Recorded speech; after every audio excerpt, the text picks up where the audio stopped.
Hey folks, Iqualuit here, and welcome to another flight simulator video. Still trying to learn how everything works, of course, but we're doing that by continuing our flight from Sudbury, Ontario in Canada, all the way to Brussels in Europe. Nice big flight. We're making a bunch of little hops. And in today's video, we're going to be hopping from Iqualuit, which is in Nunavut in Canada, very, very far northern area of Canada. And we're going to be flying to Nuuk in Greenland. It is, or Greenland.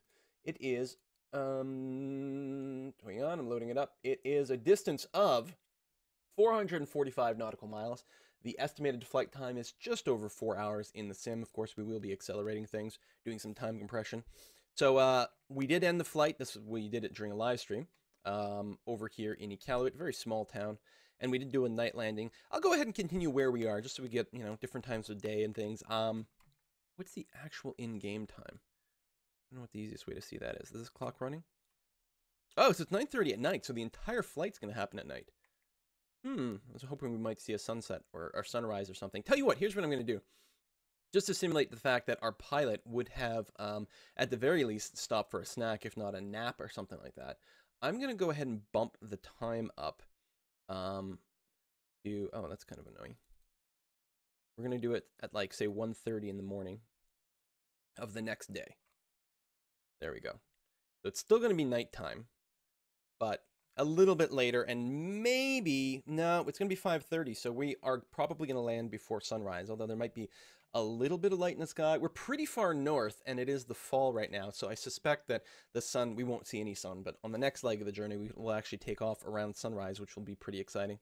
So anyway, let's go ahead and get this bad boy started. I'm going to try not to be... just in the interest of speed, we're going to go a little bit faster than probably we should here. We want full throttle, full RPMs. We are going to turn on the battery switches, turn on the dashboard lights. Probably the overhead lights are fine. I think technically you're supposed to start with all your radios off, but it doesn't actually matter for us. Let's go ahead and give it full throttle and give the engine a little bit of juice here. Okay, a little bit of fuel flow. And if I recall correctly on this plane, I'm supposed to put the throttle about 50% when we start. We'll go ahead and turn on the beacon, let everyone know. It looks really cool. One of the nice things about flying at night is you do get some pretty cool lighting effects like that. We are going to have to remember to fill up because we don't have full fuel. I should be on the fullest tank right now, which is the right tank. So let's make sure we're on the right tank before we actually start. Like so. And I think we've got our parking brake on. Great. Let's go ahead and kick this up. Wait for the engine to kick in. And I'm going to pull it back to idle. Ground's pretty icy. It doesn't actually take much thrust, I think, to overcome our parking brakes. Oh, did I not have the engine running properly when I actually pulled back? Looking okay.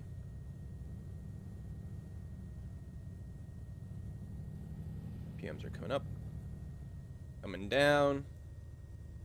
Oil pressure is decent. All right, I think we're okay to start. So I'm just going to head over to the gas station, which is really nearby.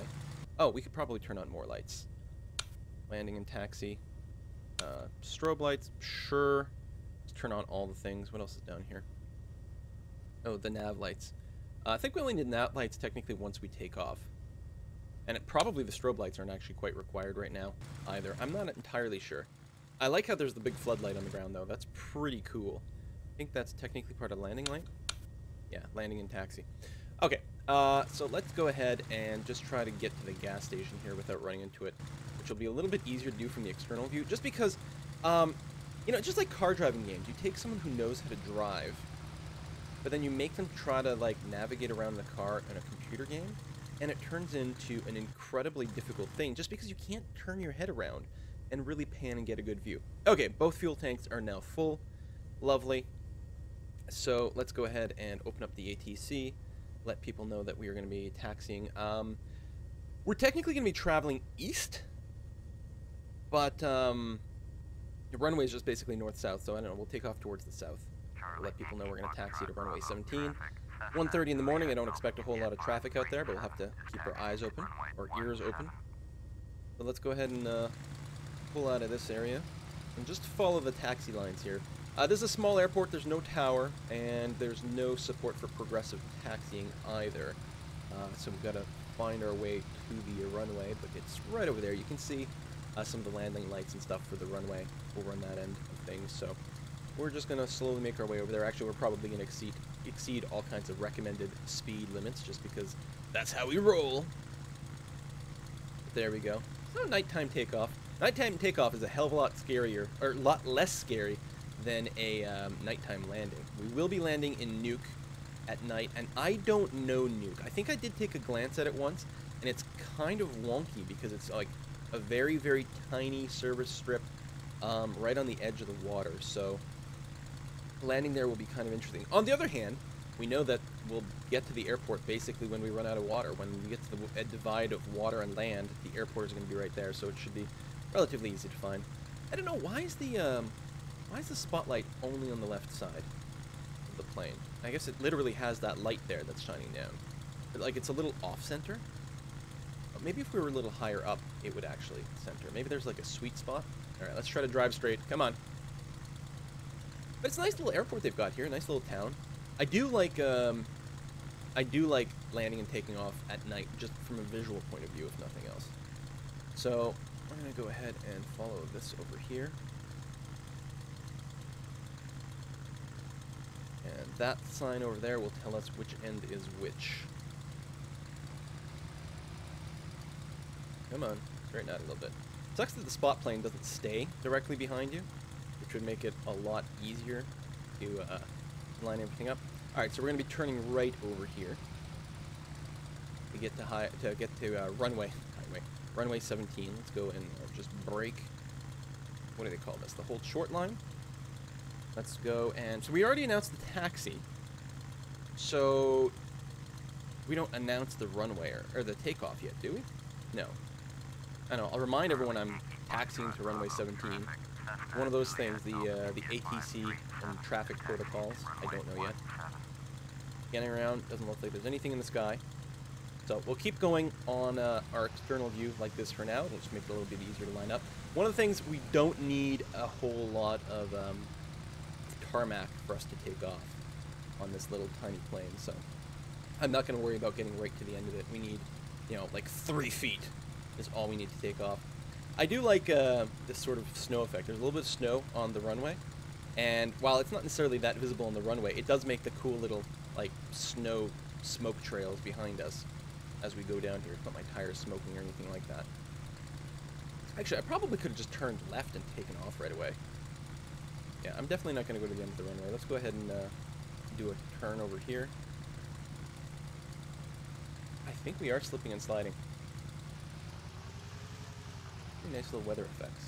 I'm just going to line myself up, go ahead and hit the parking brake one more time. Again, we might be breaking all kinds of rules here, but... oh, the thing I forgot to do is tune all my radios before we left, which is pretty derpy.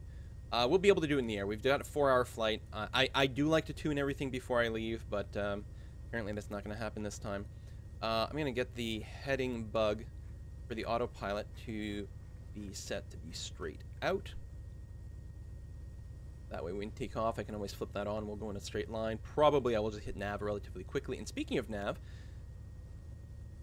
I should have done all this setup. I actually did set this up, and then there was a problem in the recording. So I had to reset it. So that's why I'm forgetting to do my radio and my GPS. Doing this on the runway is super not the way to go. Hang on.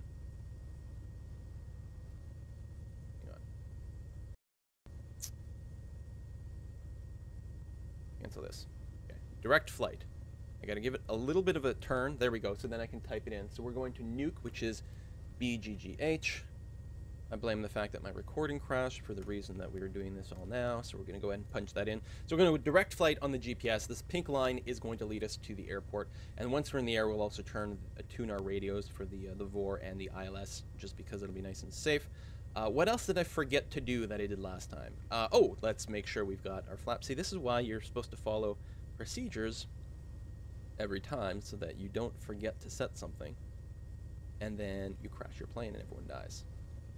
I'll go ahead and set one level of flap, even though it's really, really, really not required here. There's not much in the way of wind. You know what? No. We'll do a flat takeoff or tuned. I think we are okay. I didn't do a mag check or anything, but we're going to be fine. I'm going to go ahead and turn off the cabin lighting. We got fuel, we got everything. All right, hit the brakes, throttle up. Not that we really need to do this max speed takeoff. And yeah, even with the brakes full on, it was still pulling me forward, which it doesn't always do. You know what we forgot to do is announce that we're taking off to the south. Charlie, Yankee, Foxtrot, Bravo, traffic, Cessna, Juliet. Oh, my last go was so much slicker. Taking off. But hey, at least it's shorter. South, Go ahead and rotate.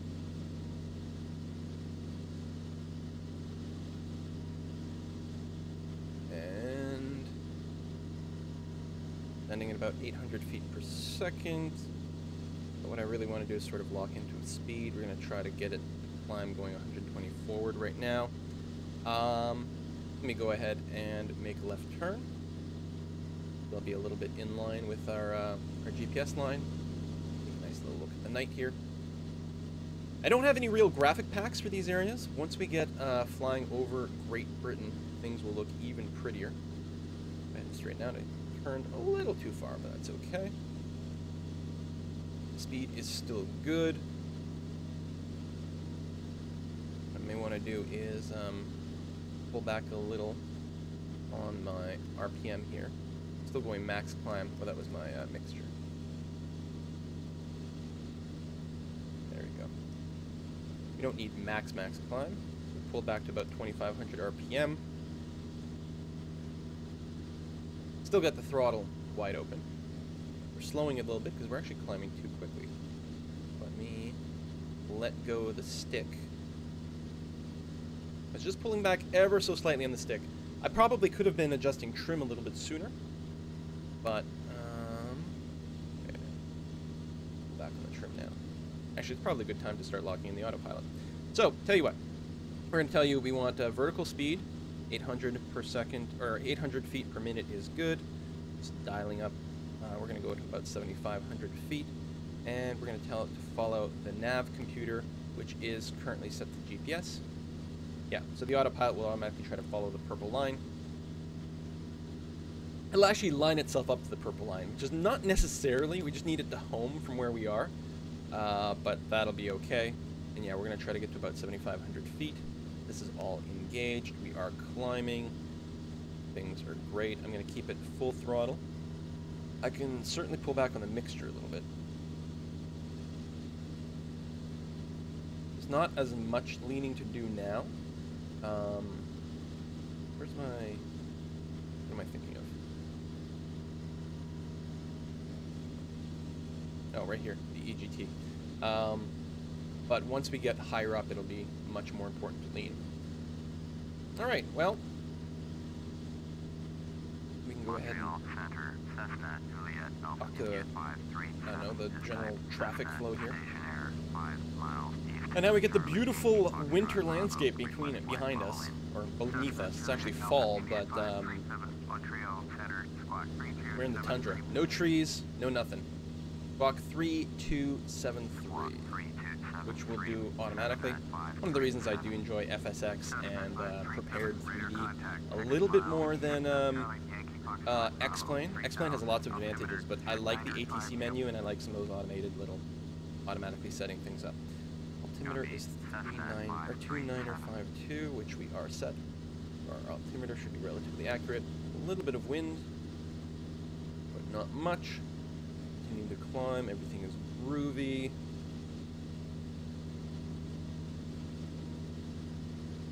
I'm going to pull back just a wee bit on the throttle and check our fuel.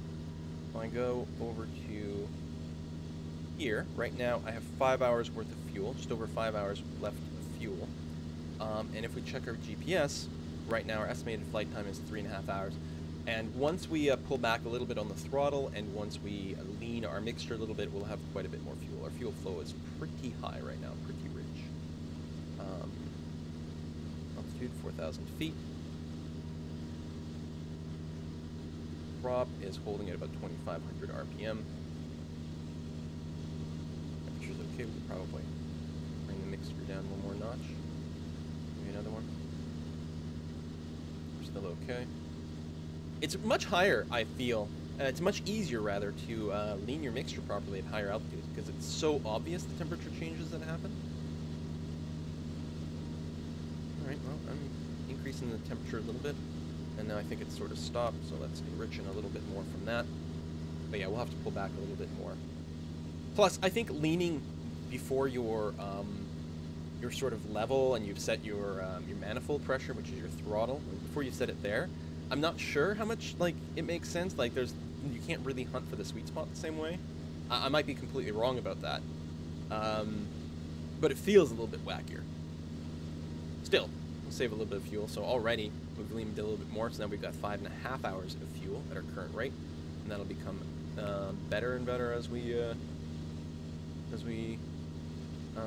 lean on. And we'll pull back on the throttle a bit once we get to our cruising altitude of 7,500 feet.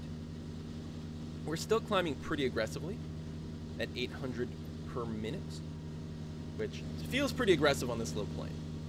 What else did I forget to do before I took off? I forgot to adjust all my cowl flaps 100% open, which actually is fine for takeoff. I can go ahead close that up a fair bit now. So if I understand the cowl flaps properly, what they do is they allow cooling. They allow more air into the engine and keep it cool, which is nice for things like takeoff when you're at like very, very high power. But you're slightly less aerodynamic, so you should be able to go a little bit faster and be a little bit more fuel efficient if you close them off. The air is cold enough. Oh, that's the other thing I forgot to check. What's the air temperature at? We're at just around 0 Celsius. Don't actually get a pop-up for it. Nice when it's a digital readout. We're going to make sure to turn on the pitted heat. Not that anything's frozen over. You can tell when the pitted is freezing over because your airspeed just goes completely wacky. So far, we're good. Oh, the other thing I need to do is tune my radios. So, I pull up my BGGH airport information and flip over to here. So the VOR is 110.55. We'll lock that in. And the ILS is 110.3. The ILS is the landing system. So we're currently out of range. You can see the little red light on our I don't know what you call this, the nav meter thing. The red light means it's out of range. It doesn't have the signal. But as we close in on the airport, we'll start to get a little bit of movement over here that'll show us where we are in relation to the airport. I could tune a specific radial, but that wouldn't make any sense right now. The airport, or the runways at BGGH, it's runway 5/23. Of course, that just means there's one runway. You can either land going like 50 degrees in the compass, so basically northeast, or you can land the other way. We'll certainly be facing northeast when we approach, so 50 is the runway we're going to want. So I guess with that in mind, I could go and say something like, we're going to be looking for a 50 course. So most likely, once we approach, I'm going to keep following the beeline of the GPS, but once we get in pretty close, I'm going to toggle off from the nav GPS mode, and I'll just use a heading. I'll fly south of the airport, and then turn on the 50 heading as we get in close. The fact that it's got an ILS is going to be really nice. I don't know if it's got a proper tab or anything. I could pre-tune the comm to that, but with the ATC this way, it's going to be pretty darn easy mode. Looks like we should end up above the clouds. I might need to climb a little bit higher. We're closing in on 7,500 now. We might be clipping some of the clouds. So I'm going to go ahead and tell my autopilot I'm actually going to want to go up to 9,500 feet. If I recall correctly, when you're doing a VFR flight, which is visual flight rules, which is what we're using, we're not using the like the tower to tell us where to go, when to turn, how high to go, all that sort of stuff. We're just sort of eyeballing it. And I think if you're heading east, you want to be at altitudes that are odd numbers plus 500. And we are heading east, so I think that's correct. So 9,500 will be an altitude that's good. I think if you're heading west, then you do even numbers plus 500 on a VFR, and I think you don't do the 500 if you're on an IFR. I might be lying to you guys. I'm sorry if this causes some sort of horrible, horrible accident in the sky. I'll take full responsibility. We're going to keep climbing a little bit more. We can probably lean out a little bit if we want. Go ahead and take a look over here. If I start leaning out, yeah, the engine gas temperature goes up as I lean. Whoop, and then drops. So we go and enrichen it a little bit. There we go, we can do that. So we're just rich of the, what is it called? Rich of peak, is that right? So that should be okay. Because the idea is you're trying to get the right mix of oxygen plus fuel into your engine. And the higher you go, the less air there is, so the less fuel you need to put in there. Otherwise, you're sort of drowning the engine in fuel. Helps keep it cooler, but it doesn't really run as well because it's almost choking itself off here. Altitude, a bit over 8,000 feet now. Everything is groovy everywhere, and yeah, we should be above the clouds. Flight time still says about 8.5 hours. Fuel flow, 6.5 hours. And we haven't been... Oh, do I have a chronometer on this thing? I keep forgetting that. I wish this plane did. There probably is something. Because I like to use the chronometer to remind me of every 30 minutes to change fuel tanks. I mean, you can obviously just sort of keep an eye on the real time. So we took off, well, originally I loaded up around 1:30 because we landed at Iqualuit around 9:30, and I advanced the time a bit to show that, you know, as a pilot we'd take a break, but I still wanted to take off at night. So I think in practice we took off about 15 minutes ago, so it'll be 2:15 when we should switch from the right fuel tank to the left fuel tank. Suppose we could do it now, but I could do it on the hour actually. That might be a more convenient way of doing it, because they say you eyeball switch fuel tanks every 30 minutes or so. Alright, once we level off, I will be going ahead and putting on some time compression. I just want to reach the level off thing and then set my throttle and everything where I'm happy. We have lost a lot of airspeed. This may be a factor of not being trimmed correctly, or it's just the fact that the climb is getting to be a little bit harder in thinner air. Go ahead and just slow our rate of climb a little bit. But we're going to level off relatively soon, and then what we'll do is make sure that we're set up okay to have a pretty consistent airspeed.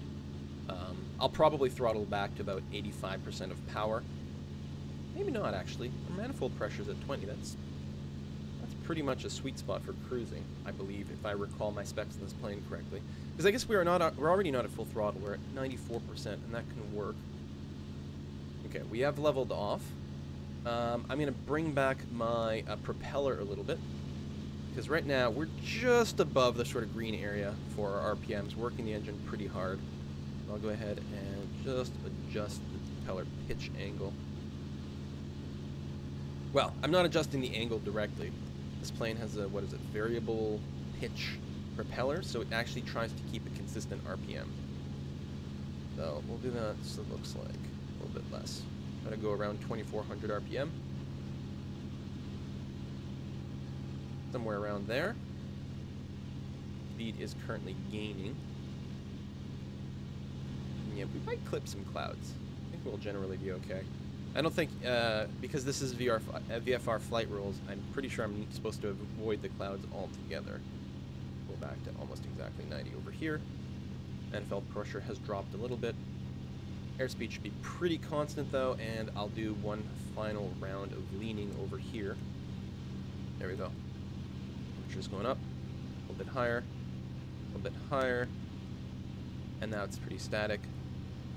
There we go, so I'll give it one boost of enriching from there, and that should be a pretty sweet spot for our altitude. What's the actual thing at? 29%. Feels pretty lean to me. Speed is dropping a tiny bit here. I'll give it a couple more richness here, but I think it's because we changed the RPM more than anything else that the speed was adjusting. 128 miles per hour seems to be pretty consistent. What's our ground speed at? Ground speed is 142. Estimated time is 3 hours away from now. It's almost 2 o'clock in the morning exactly. Altimeter is good. Things are great. But I'm about to do the time compression, so I'll go ahead and switch fuel tanks. Switch to left fuel tank over here. Hate that lull when you like pass over the off completely. I like planes where you can just feed off both fuel tanks simultaneously and you don't really have to worry about it. Or at least I don't worry about it because I'm lazy. We're now off the left fuel tank, which is 42 gallons. The right one has 38. Overall, we've got about 8 hours of fuel right now, which is pretty good considering our flight is only 3 hours. We could skip Nuuk. We really don't have to stop there. I do have a scheduled landing on the... So Nuuk is on the western side of Greenland. I have another one set up for the eastern side of Greenland. I check my actual flight planning over here. I can actually bring that over that way and show you guys. Okay, yeah, that's showing up okay. Yeah, lovely. So this is the flight. This is Iqualuit over here. And I'm set up to land over here in Nuuk, and then follow that up with a flight to Iqualuit over on the eastern side. But the thing is, right now, it makes each flight somewhere around 4-ish hours. And it feels like if I were a real pilot, that would be a reasonable time to take a break. Even if I don't need fuel, I need to eat. I need to, presumably, like, pee. I mean, I guess in case of emergency, I'm betting there's like a little water bottle or something we can pee in here. Or, you know, just open the window. Oh, that would be cold. Oh, that would be so cold. But yeah, so it seems reasonable that, you know, we break, we stretch, we rest, maybe we take another nap, and we do all that, especially since we are flying all throughout the night. So at this point, I'm going to go ahead and kick in the time acceleration. We'll probably miss some ATC calls as they tell me to change from one station to another. I'm not going to stress too much about it here. We'll go ahead, we'll start on time 16, make sure everything still looks good. We're getting a little bit of wind on this accelerated mode. Nice clouds. Speed staying constant, altitude is constant. Good, looks like everything is working out pretty well so far. So I'm going to go ahead and boost the speed up to the fastest, and then when we get to 230, yeah, see, there we go. You just missed the opportunity to respond to them as they tell you to change stations. So once we get to 230, I'll go ahead and drop back down to normal speed. Yeah, clipping these clouds is not great. There's supposed to be a hotkey for it, but it never works. That R is supposed to let you change times. And maybe I could set up other hotkeys or something like that, but it never works for me. Now our left fuel tank's at 35 gallons, our right one's at 38. We'll go ahead and switch over to the right fuel tank. Make sure it goes through the transition okay. We are currently right just over water. Hard to see. Nighttime. Oh, you know what I never did? Set up my nav lights and turn off my landing and taxi lights. Because I'm awesome. Also, I never turned on my strobe lights. So that's real good. I'm a super awesome pilot. One day I will learn this properly. And one day, a lot of people have left some messages letting me know exactly, you know, how you can go around doing something like a discovery flight, which is you sort of get in one of these planes for, I don't know, half hour, an hour or something like that with a pilot. Just get a sense of things. It's not a proper lesson. But, you know, you can get a sense of it, and sometimes they let you even grab the controls or something.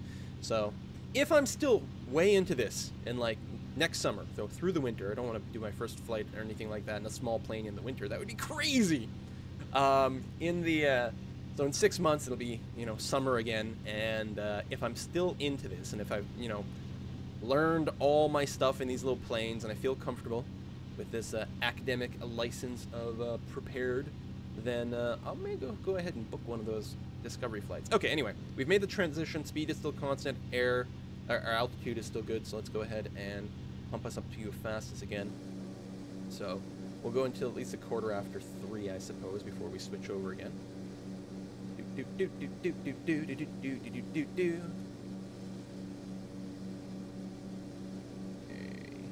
in position. There we go. Again, check our fuel tanks. Nice to see the numbers. Just, I want to confirm that, yeah, the left fuel tank has more than the right. Everything is awesome. Let's go ahead and switch to the left.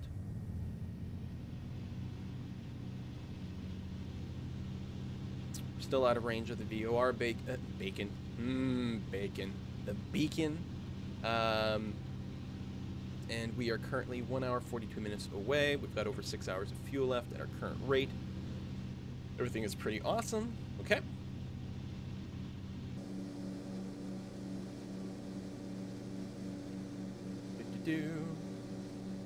So we'll go until about 3:45. Actually, 3:45. What happened? I missed something here. I may have been misreading the clock at some point. It's now 4:45. We'll do one more fuel tank switch. Gotta keep the weight balanced, evenly distributed. Everything is awesome. I forgot to mention what we're in. We are in a, well, effectively a Cessna 707. It's an Eladio. This is, or Labio. I can't remember if it's a Ladio or Labio. Skywagon 207. which is basically a Cessna 207, but a different name. We take a look outside. I think it's about an 8-seater plane. Not very sexy at night. Over water. There's like nothing to look at over here. But the advantage of making these bits of the flight at night is that we will be arriving in the UK during the day. Oh, look at the glow over there! We are quite high. Even though the sun should not be rising for quite some time because it's midwinter. Well, it's not midwinter. It's late October when in the game. I think the calendar is set to October 26th. And it is 5:30 in the morning. There should be no light on the ground, but maybe being so high up, we can actually see just a little bit of a glow of the sun in the east, which is kind of neat, actually. Anywho, we are still over an hour away, so I'll do one more round of fastest over here. Speed is good, altitude is good, yes. So once we're about 30 minutes out, I'm going to go ahead and, maybe not even 30 minutes out. Maybe something about 15 minutes out. Actually, 30 minutes out, I'm going to start descending. A bit of a cloud layer over here. Nice to dodge around it. I think we're going to end up flying through it, which I'm sure I'm not supposed to be doing for lots of different reasons. But there we have it. Anyway, so I'm going to go ahead and tell the autopilot that I would like to slowly descend down to 3,500 feet. Please and thank you.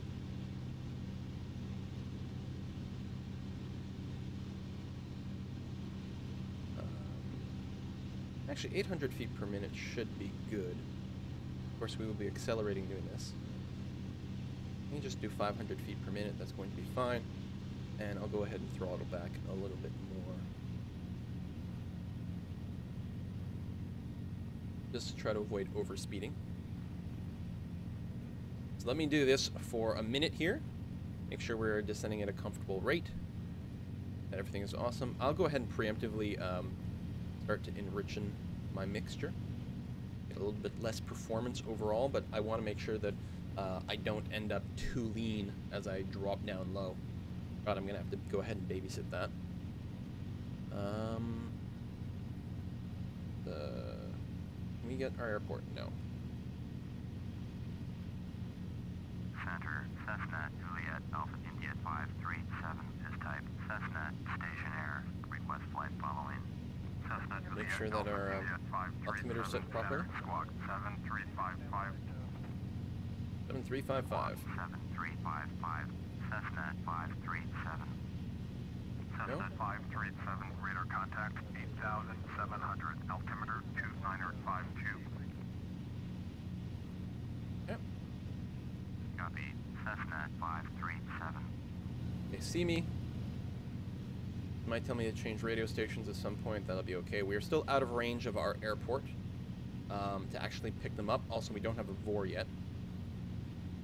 Pretty sure I got that tuned right. Double check. BGGH VOR is 110.55. Okay, yeah, I am tuned. We'll descend slowly.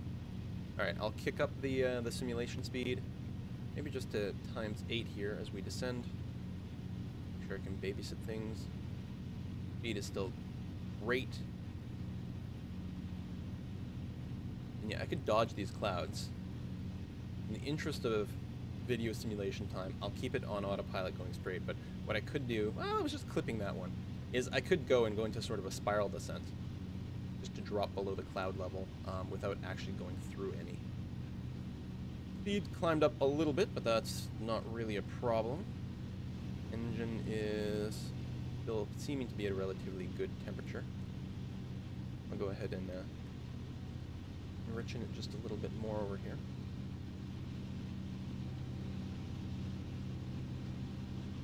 At 50%, and then we'll adjust a little bit more carefully once we get down. I will note, by the way, this whole mixture thing, there's an option you can just turn on to have it do the mixture for you. But this gives me something to do. All right, we are. Looks like we're just below the cloud level. Yeah, good. So we won't be flying through any clouds. Speed is pretty high, but that's okay. There we go. We're leveling out now. I'm going to go ahead and throttle back up. About 90%. Oh, the other way I could look at it, instead of looking at the numbers, I could actually pay attention to the manifold pressure. Might be a little much. Pull back to about 20. Let me drop down to regular simulation speed. Oops, that was ×2. That's not what I want. Normal. Yep. And we're going to check our engine over here.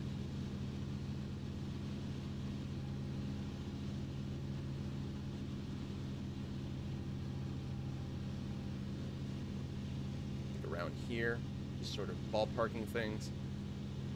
Got almost 5 hours of fuel left. We're 14 minutes out from our destination. So what I'm going to do is I'm going to set my heading bug to 1.5. There's a light way off in the distance. It might be a star, or it might be something else. Could be the airport over there. They've got some pretty bright beacons. Anyway, I'm going to go ahead and set my heading bug to 1.5, and I'm going to tell my autopilot, instead of using our navigation mode, which it's reading from the GPS, I'm going to tell it to use the heading bug. So make just a bit of a right turn, because my goal is to come from the south of the airport and land on runway 05. I'm going to do that, and then what I'll probably do is pick up the simulation speed again until we can pick up the VOR radial that I'm looking for. And then as we close into the airport, we'll switch over to the ILS and go in for an actual approach. What fuel tank am I on right now? I am on the right fuel tank, which... oh yeah, that's definitely lower. So I'm going to go ahead and switch to the left fuel tank. Come on. How come I can't... There we go. Alright. I'm going to switch to the left fuel tank, and we're going to ride that right into the end of things. Alright, I think I'm okay. I probably don't have to go this far south, actually, because I'm pretty far out still. So I could probably do something more like that and still end up comfortably south of the airport. We'll see how it goes. Go ahead and kick up the speed, and be ready on the pause button in case we get messages that I need to respond to. I'll just pause, go to normal speed, and then respond to the messages then. So it's 5:45 in the morning right now. This is, oh, that's the other thing. I forgot about that. This clock is set to a different time zone. How does that work in here? I mean, I can go to time and season. GMT time versus local time. Reset the system time. It doesn't tell me what time zone it's being used. I guess this is based on my local time? Well, no, it's not. Is it from where I took off? I actually don't know how the time system works in this game. That's an excellent question. Alright, we're going to hit a little pause here. So we are about 7 minutes out. We're definitely going to go into normal speed for the rest of it. We can see the airport over here. I feel like I want to be further south. Is the ILS... what runway is the ILS for? Oh, it's for runway 23. We'd have to go around to the north of the airport to do an ILS landing. Well, let's see if we can contact the airport. See what they have to say. Can I get them? Yeah. Just select my own runway. Well, we may as well ask for runway 23 then. Do a full stop. Announce our position, but we're still quite far out. Golf Hotel traffic. Cessna Juliet Alpha India 537 is 17 miles west, 3,500 inbound to land, runway 23. So we're going to go basically north at this point. Not fully north. We still have to close in some distance. But I'm going to be trying to loop around to the north side of the airport, come around this way, pick up the ILS, and do that. How come the VOR hasn't kicked in yet?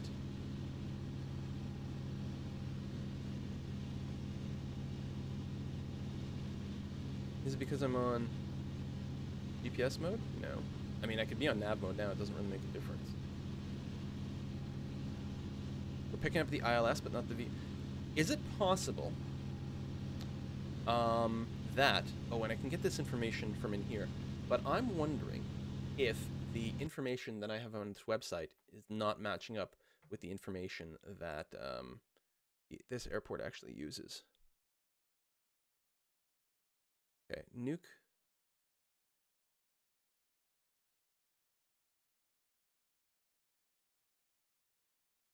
That's the ILS frequency. That's the, I don't know what FSS is. Oh, does it not have its own nav beacon over here? I was able to click on something. That's the ILS. Oh, this interface is so slow. There's a non-directional beacon here.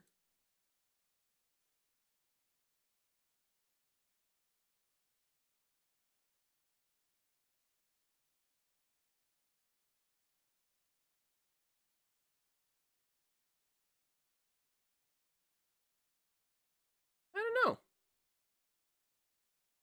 Maybe not. All right. Well, we've got the ILS going. We did.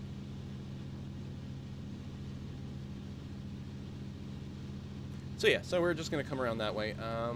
I could probably afford to go a little bit more eastwardly than I am. Actually, I can literally tune myself to say a 5-0 heading, which should. Now I've noticed that not every airport, their runways. The runway is supposed to designate the direction of the runway. So the 05 should be the same as going 05 or say 50 on the compass. And 23 should be the same as going 230, 230 degrees on the compass. But I've noticed that not every airport lines up properly that way, which makes things a little bit awkward. And I can get that actual information in that pop-up. Or we go ahead and muck around here. So we want this page with the airport information for Nuuk. And then, there we go. You can get some information about different things. There's approach vectors. Yeah, they've got the approaches programmed in as well. There's all sorts of fancy stuff you can do.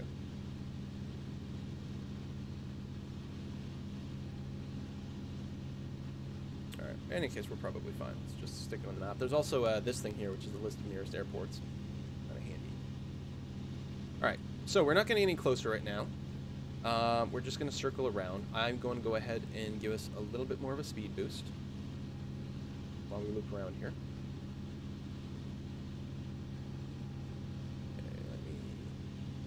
Slightly more east. If I go sort of like 45 degrees to the ILS, I'll end up about here, which I feel is going to make me pretty comfortable for turning around and actually intercepting everything and being awesome. We can even use the approach mode in our autopilot if we want. I don't know if we will. I think we're going to do it hands-on manually this time around. But it's kind of neat, especially when you're quite far out. The approach mode will automatically grab the ILS little meter here and turn you. Now, this doesn't have the glide scope, so it doesn't do verticality, but it can help you at least, you know, line yourself up initially. Demonstrate it. Every now and again, I feel like it does wacky stuff, but it should be okay here. We go ahead and manually turn here, although I think if I just set it to approach mode right now, it would have turned the appropriate direction to get things going. There's some nice territory out there. I haven't gone outside the airplane in a while. Looks like there's actually some mist. That looks like mist and low clouds. That is going to be really unpleasant to land in, if that's the case. Well, I'm happy I'm turning to the ILS then. Alright, we're going to go ahead and drop into approach mode, and I'm going to drop my altitude down to about 2,800. We don't have to worry about landing gear. We don't have to worry about flaps. So far, we're okay there. We are going to want to add some more prop as we come into the landing in case we have to pull it back. I'm actually going to go ahead and increase the RPM right now. A little bit, not all the way. Look at, oh, nice sort of terrain. I mean, icy and disgusting in a sense, but it's nice to not have everything be flat again. And things will be much, much prettier once we get into Europe for a couple of reasons. One, the landscape's a lot more interesting than this like barren tundra. And two, I've got some extra scenery packs. So as this needle starts to move, the approach system will pick up on it automatically. Although I just realized, no, it's still on heading too. Oh, that's interesting. But I just realized that it actually, I find it does a very poor job of, okay, there we go. Of actually lining up. Oh, is that the wing leveler on? Probably is. Let me not hit that button. Wrong button. Let me go ahead and toggle off the autopilot then. I feel like even with the approach mode turned off, I'm pretty sure that the wing leveler was still on and stopping me from turning. But I was gonna say, I find that the approach mode sometimes really misses the ILS and wiggles back and forth a lot. Now this is what we're gonna do here. I'm turning way too hard. Wow, that is pretty crazy. Okay, I see the lights of the airport. These turns are the least sophisticated, least comfortable turns I've ever done. So those lights right in the middle of the screen are what we're looking for, but we're not quite lined up.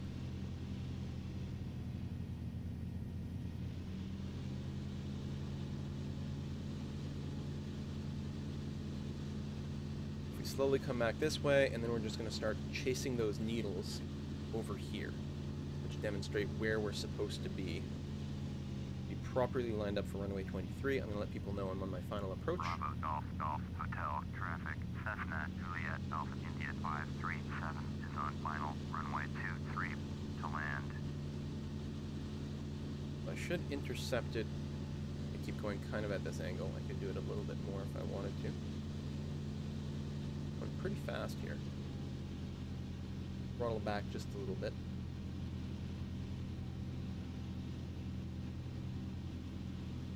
Pretty sure I'm reading this meter right. I gotta be further to the right, don't I? But it looks like the airport is over here.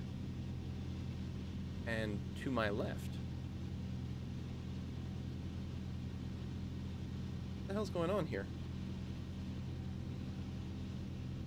I'm very confused. Did I download a scenery pack that is interfering, doesn't match things up properly? I just feel I'm way too low. Way too low. Which you can tell by the red lights. Something's going wacky.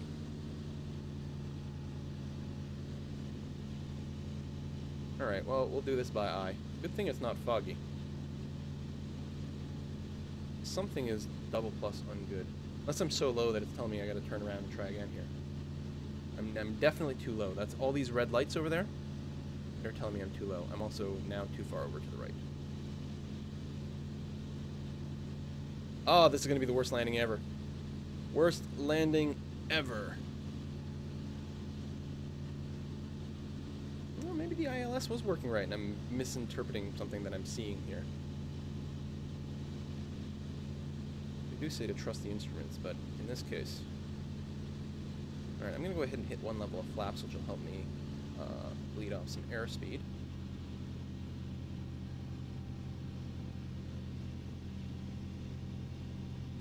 I can probably turn on my landing lights at this point. Go. Going a little bit further to the right. We're still too low, but I'm mostly flying level. I'm going up just a tiny bit. Still got a lot of distance left before I have to worry too much about being the right height. Now here, what's annoying, that I always find annoying in these flight sims, is I try to line up, say, the runway with where I perceive my pilot to be, which is right here. But you really have to center it based on the actual screen, because that's the real direction you're going in. The other thing I can do is I can hit ship space, make sure to reset my view, which feels like a pretty good idea, generally speaking, to make sure that my camera wasn't set crooked. Feels like there's a bit of a wind, like I'm having to stick to the side quite a bit here. Now let's try to reline up. Nice little lights of the town, though. Alright. Straight-ish. Still way too low.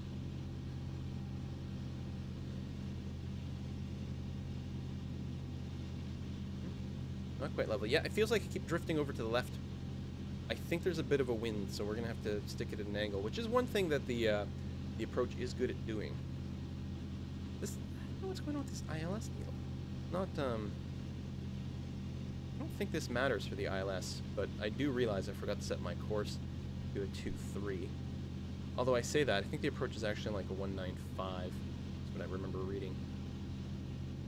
And this has no impact on anything. Not when the ILS. It has to do with the VOR. That's it. We are finally closing in on that need a little bit, but it's still telling me I have to be way over to the right. So something's not right here. All right. More flaps. There we go. You see that white light has finally kicked in? Once it's at too white, too red, there. Now I'm considered to be at the right elevation, which almost certainly means, yeah, I'm not descending at the proper rate anymore. So now I'm a little too high, but now we should be able to close in on this. Oh, this is going to be... I keep getting pushed over. There's got to be wind. And I hate that I'm not getting weather reports. None of these places have an ATIS. Okay, too slow, dropping too much speed, too fast. No, on the other hand, I'm much too high. My landing speed is going to be insane. And this is a short runway. Like, taking off that last airport, I had miles and miles of tarmac to play with. But it's not going to be the case here. I've got full flaps. There we go. Height is good. Well, it's a little bit low, but we're still going to be fine. Okay. Kill more and more of the throttle. Oh, it's going to be a little bit hard. No, not even a squeak.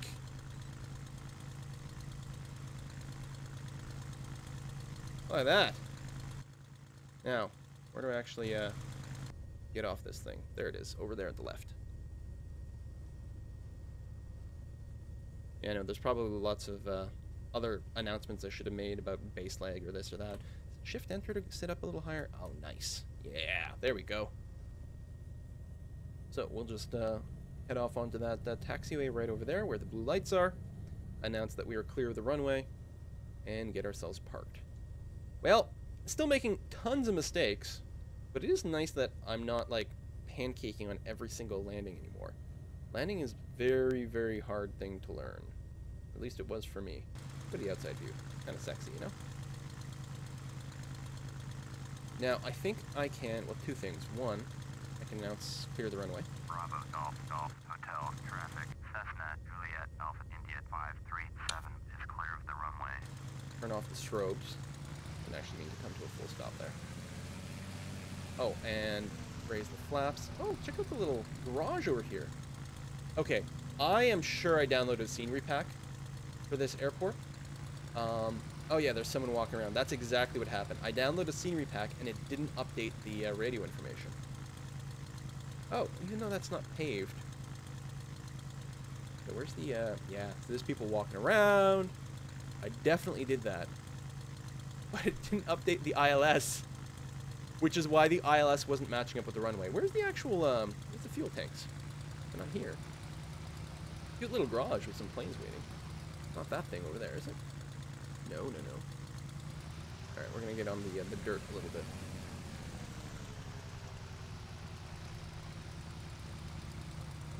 Ooh. I'm pretty sure this was a free thing that someone had made for this airport. I might be wrong.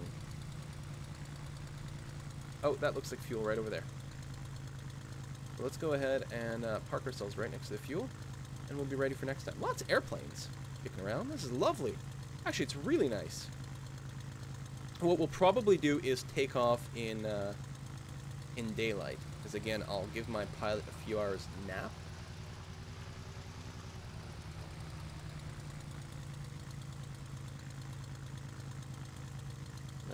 Parking brakes. And let's just pull this to the cutoff. There we go. Turn the key. And then we can power the rest of it down. Were we close enough to fill up? Is that the gas stuff? It looks like gas stuff. Oh yeah, we're at 100% fuel. Excellent. Yeah, we'll be primed and ready to go for the next flight. Let's go ahead and turn all this off. I don't think there's I don't have an avionics switch or anything. I should turn off all these lights for next time, which I probably should have done first. Pitted heat as well. Turn that off.